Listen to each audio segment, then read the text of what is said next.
Nimble Nation, Coach Azza here. Just got back from my third 10k run in 5 days. So I've done 30 kilometers in 5 days, which for me is a significant increase in mileage in distance.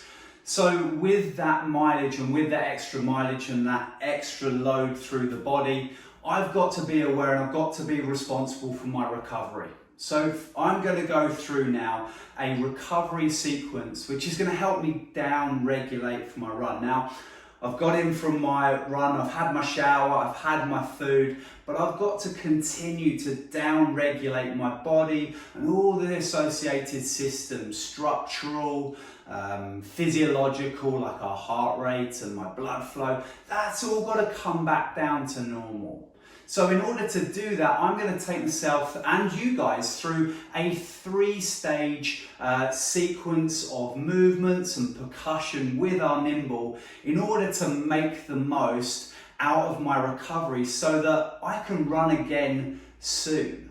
So the more effort that we can put into our recovery and the more diligent we can be with our recovery, then the better we can then attack our next performance session.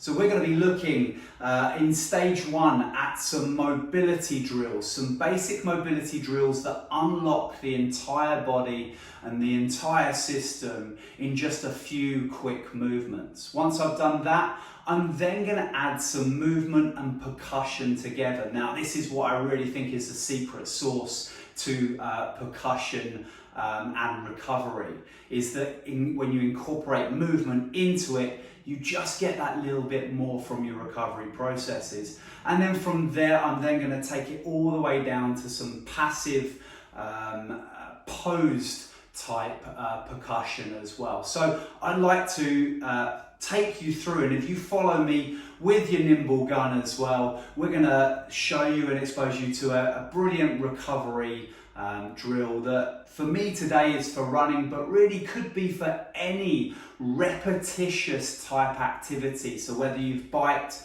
swam, run, played football for an hour or two, whatever you've done, if you've done more than an hour, this is a great whole body release in order to allow you to go again, go big and go sooner. So the first stage of my recovery begins with some nice big global 3D movements in order to unlock the body post-run.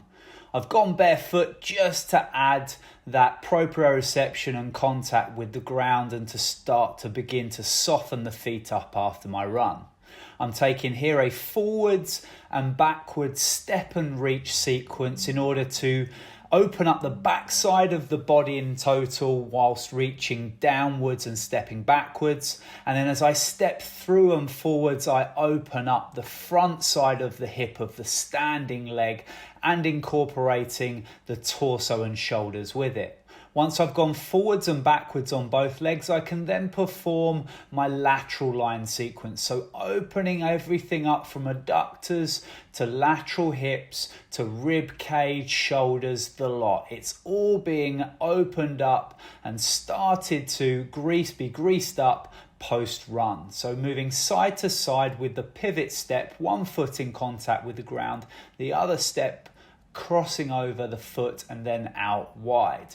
We're looking at performing these exercises nice and slow and smooth, incorporating some steady breathing. I happen to be doing nasal breathing with this, but whatever breathing allows you to be comfortable and start to down regulate that breathing too.